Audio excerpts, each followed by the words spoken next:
এরকমই সারপ্রাইজ দিয়েছিলাম বোনকে। তো ভিডিওটা পুরো দেখো। কোথায় গেলাম, কি, কি খেলাম যেতে, যেতে পুরো থাকবে আজকে এই ভিডিওতে। তো ফার্স্টেই আমরা চলে এসেছিলাম ডানকুনি স্টেশনে। এখানে আসার পরেই প্রায় ১ ঘন্টা পর আমাদের বর্ধমান যাওয়ার ট্রেন ছিল। ফার্স্টেই আমরা লোটে মাছের চপ খেয়ে নিয়েছিলাম।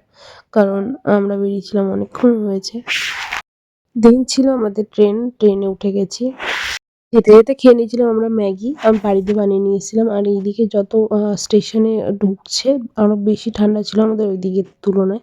দেন অটোতে উঠে গেছি নেমে।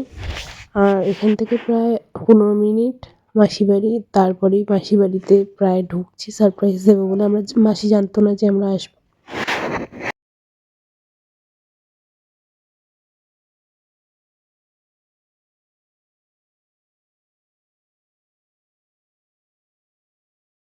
সে সাথে, সাথে খেয়ে নিয়েছিলাম চিপস।